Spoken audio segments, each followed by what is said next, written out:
Hello, friends. Welcome back. Super last minute picks. We're going to have to do these shits super quick. And I swore in 1 minute, but it's okay. UFC Canada. I thought this was going to be a juicy card. I'm not going to lie. Y'all know it's rare when I say this.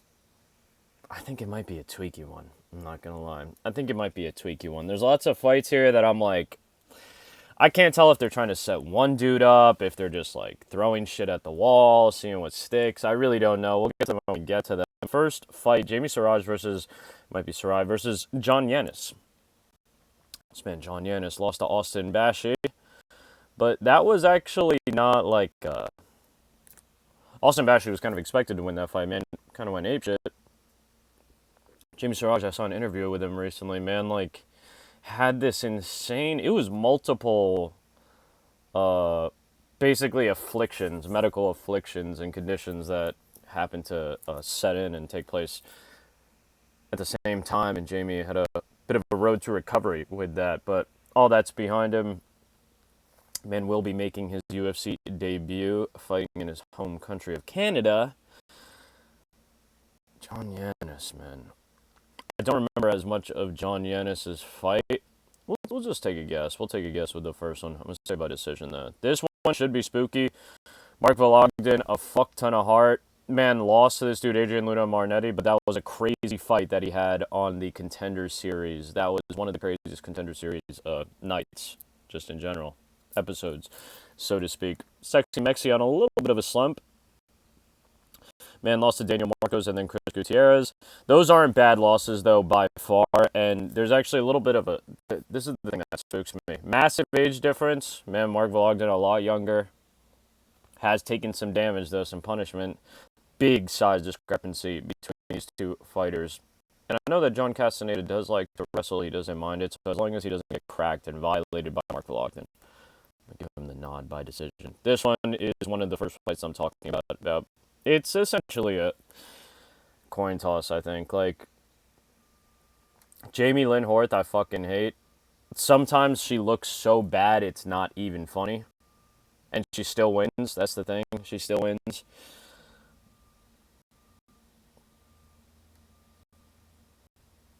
The loss to Veronica Hardy isn't the best, but I feel like I kind of have to pick Jamie Lynn Horth here. Actually, I don't. I really don't. I really don't. I'll be upset if Jamie wins a little bit, but I'm just going to go with JJ Aldrich here to deliver the upset by decision. If Jamie Lynn Horth can't get her any momentum, it's clip for her. Melissa Croden versus Daria Zelznikova. This should be a pretty good one. I'm going to go with Melissa Croden here. Melissa Croden actually has proved me wrong. She actually does seem to have a little bit of a killer in her. No funny shit. No funny shit. A little bit older in this matchup here. But Daria came in kind of hyped and lost a little bit of that too. I also think that a win over Melissa Mullins is valid. That's valid. It's not the worst. Lost to Eileen Perez by submission, also not the worst. The Luana Santos shit, I don't know. But anyways, moving on. We're going to go with Melissa Croden by decision. Tanner Boser versus Gokhan Sarikam. Another one. I would usually here... Not even I usually. I'm going to go with this man, Tanner Boser. Man does have a lot more mileage in his career, even though he is the younger fighter. I do think the experience means something. I think this is his second stint in the UFC. It is. Man was just fighting in UAE Warriors. Hasn't fought in the UFC in a while, so this is one of those fights I can't tell if they're trying to get Tanner Boser back in there. You know, Canadian fighter, fighting on UFC Canada. We'll give him this guy, Gokhan Sarikam, but Gokhan Sarikam actually seems to be a relatively scary dude. Man has some wins in Bellator. Also has some losses, but I'll say Tanner Boser. I don't know how this fight ends, though. I have no clue. So I'm going to say by decision. This is another one. This is like the biggest example of it, I think, actually. Robert Valentin versus Julian LeBlanc. Julian LeBlanc making his debut, but these dudes, like you could see, just, He hasn't faced the best competition, and he's a little bit older, but Robert Valentin came in looking like a spooky dude, and he has literally shown us fucking nothing. Straight up fucking nothing. Split decision against Torres.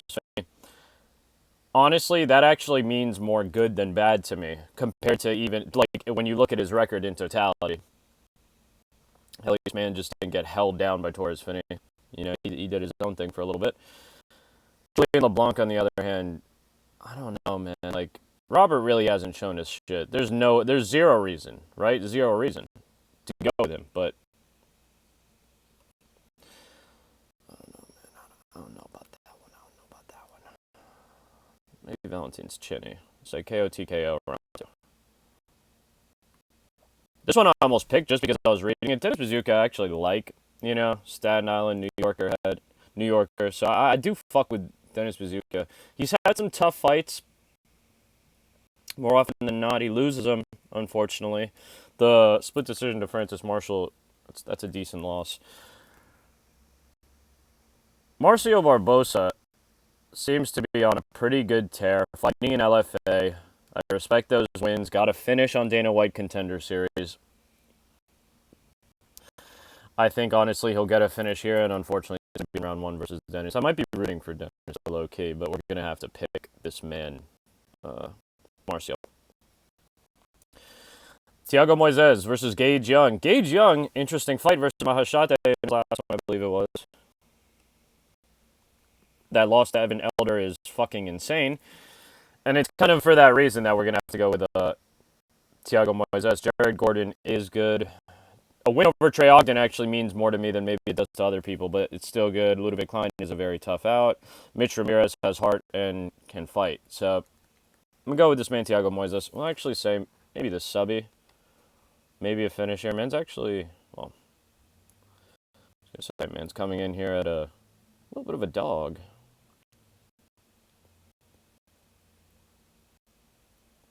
We'll say by decision, actually. Maybe someone doesn't get first.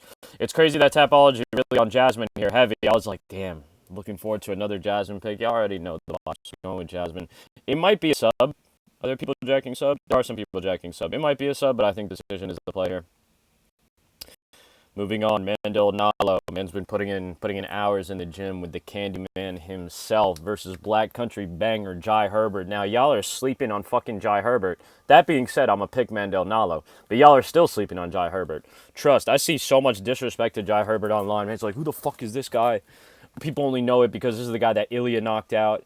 And then you'll see some people in there like showing a little bit of credit, be like, yeah, bro, but like he almost knocked out Ilya right before. Jai Herbert for a little bit was like, and he still is very fucking dangerous. Actually, this is a dude who I think has a deceptive record. You know, like 13-6-1. But if you watch the guy fight, especially when he's on, he really is a technical fighter. Very fast, dangerous striker, and he looks good doing it. You know, he's a very entertaining dude to watch. And, of course, it didn't happen. But he really did almost fucking finish Ilya. That was a competitive-ass fight. Ilya had to dig deep and finish him. That was kill or be killed on some shit. Mandel Nalo has had a string of good finishes in some lower-tier promotions, but has fought in Bellator, or maybe LFA, I believe, as well. But most recently got his finish on the Contender Series. I like the striking. I like the build of Mandel Nalo. People are fucking with Mandel Nalo here. I'm also fucking with Mandel Nalo here. KO TKO? Maybe. Man's a bit of a late debutante at 36 years old, but fuck it.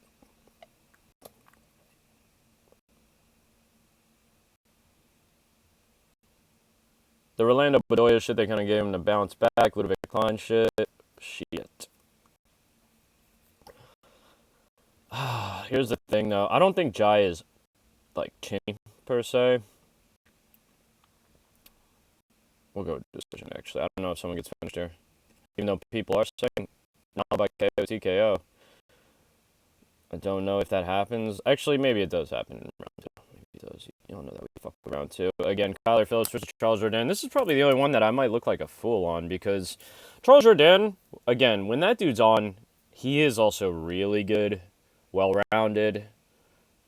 But I've also seen Charles really fucking tweak. On the other hand, Kyler Phillips has kind of done like a bit of a 180 in the sense that I feel like earlier on in his UFC career, man, was coming out strong, looking really fucking good. And since that Rob Font loss, I mean, he's only had one more fight, and it was against Vinicius Oliveira.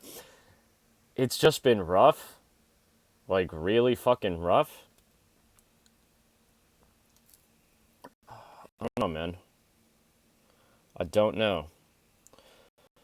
I'm gonna go with Kyler Phillips though. Kyler Phillips, I kind of do think will bounce back. Again, I don't think there'll be a finish here, but maybe a decision. Just a better fight, honestly. And this one is kind of hard. The main event, no. Gilbert Burns versus Mike Malott. We're going with Mike. I wish I could go with Gilbert. I have a feeling that Gilbert's going to come out, show some crazy shit. But we're going to go with Mike one last time. If Gilbert somehow wins, I'll be happy, honestly. I really won't mind it that much, but 39 years old, real bad slump. Even though, if you look at the dudes that Gilbert is losing to, we're talking about Bilal Muhammad here, followed by JDM, followed by Sean Brady, followed by Michael Morales. That's not an easy. Most people in the UFC fighting right now lose all four of those fights consecutively in the same order. But that being said, on top of that, man's also just older. I'm sure Mike wants a shot. I think he still has a chip on his shoulder from previous experiences, mainly this loss right here. That shit is so crazy. That's 2 years ago. Holy fuck. Time flies, doesn't it? But we're going to go with Mike Malott. Let's say KO TKO in round 2. Lock those picks in. Very calm. I hope to see you in roughly an hour for the Smoky Hours Fight Companion, UFC Canada Smoky Hours Fight Companion. Again, late ass picks. I know the vibe, but we're still doing them. Thank you for watching. And as always, much love. Big kiss.